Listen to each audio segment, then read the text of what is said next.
Now we fast forward to 2024 and we have the Katt Williams interview. And so when Katt Williams did this interview and he, basically told the truth, I think in that world, you can be in that world and not exist in that world, right? So Katt Williams knows that world. He's in that world. Obviously, he's around these different people, but he doesn't exist there, meaning he can see it for what it is.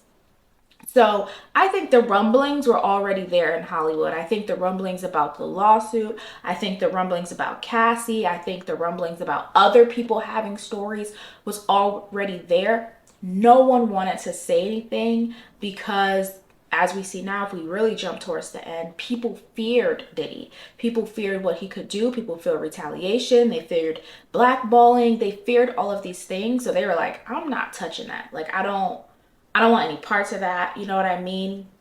They're covering their eyes. That's why now, if again we fast forward, everyone's like, yeah, I've been to a Diddy party, but I never seen nothing. I never seen nothing. I was out of there for anything happened. I never seen nothing. And it's like everyone has that same rhetoric. I never seen nothing. But clearly you knew there was something to be seen, right? There was something that was happening that you could have witnessed because, again, the rumblings were there.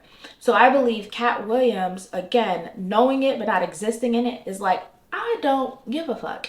No one can blackball me from a industry I don't value. No one can get me up out of here or like do anything to me because I don't exist in that world. I don't fear that world being taken away from me. So I think that he was able to come forward and speak that truth because he doesn't care about any of the consequences that could happen or that other people fear. He does not fear those same consequences. So he brought it to Club Shay Shay and sat down with Shannon Sharpe and he told the truth and he said what was happening in Hollywood. And I don't think it shocked too many people. I think it shocked us.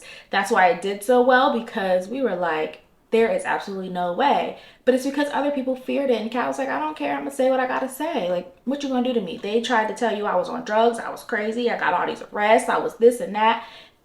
And I know that's not true, but they did it to me. And I'm not scared to speak because I still came out okay, So we had that whole interview and all of that happened.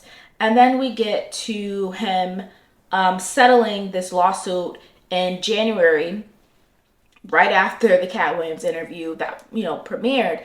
He settled this lawsuit that happened in October. So now we're in January. This was January 16th. This article was posted on Billboard that he settled in. He, that happened. And I think that after that, everything of Bring Diddy Down was already, it was already in motion, right? So this paragraph says the abrupt settlement with Diageo, which is the liquor company, comes as Combs is facing multiple accusations of sexual assault. After he quickly settled a rape lawsuit filed in November by longtime romantic partner Cassie, he was then quickly sued by 3 different times with 3 different women over similar allegations. What did I say? We're going to bring you down.